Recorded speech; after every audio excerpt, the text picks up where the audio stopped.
Bonjour, donc on se retrouve pour le deuxième jour de mon projet 30 jours, 30 vidéos. Après vos retours, ce qui vous a plu c'était l'authenticité. Du coup on va continuer dans cette lancée-là.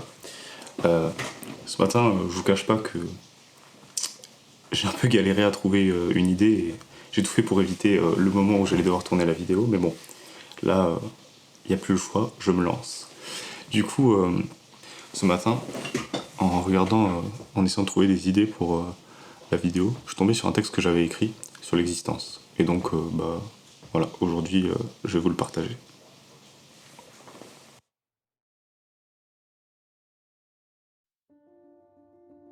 Venus au monde sans avoir eu notre mot à dire, nous sommes contraints d'exister dans celui-ci. Ce même monde que nous peinons à comprendre, que nous détruisons de jour en jour au nom d'un idéal capitaliste. Vous savez, cet idéal qui veut que nous consommions toujours plus, qu'une fois obtenu, le produit soit obsolète pour que la convoitise ne se trouve pas dans l'objet en lui-même, mais plutôt dans l'achat. Ce qui nous plaît, ce n'est plus l'objet, mais le fait de le posséder.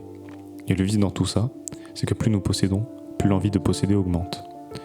Cependant, l'ironie fait que plus nous consommons et plus nous possédons, au plus nous ressentons un vide.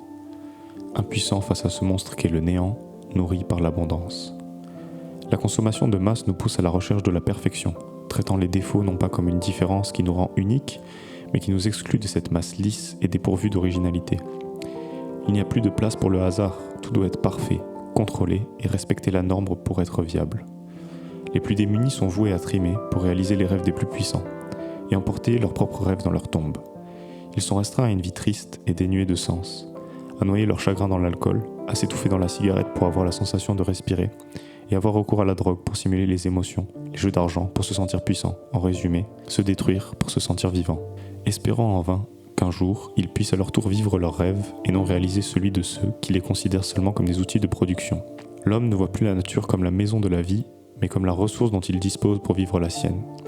Passé de chasseur à consommateur, il a perdu son sens de l'aventure, son goût pour l'inconnu.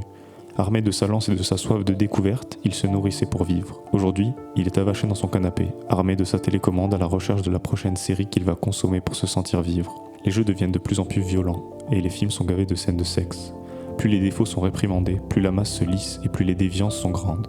Si bien qu'en se regardant dans la glace, on ne voit plus qu'un monstre rongé par ses rêves qui ne seront jamais achevés. Plus connecté que jamais via les réseaux sociaux, mais plus que jamais seul et triste. Ce n'est plus nous que nous observons, mais un étranger vivant dans notre corps, que nous ne comprenons pas. La dépression, c'est en quelque sorte l'esprit qui dit stop. Ça suffit de vivre pour consommer. J'en ai marre d'aller travailler pour du vent et d'assouvir des désirs qui ne sont pas les miens. Je veux ressentir de vraies émotions. Je veux vivre, aimer, rire, pleurer. Ça suffit de se morfondre sur notre sort en regardant le bitume et en se rattachant à de faux problèmes comme le prix du carburant.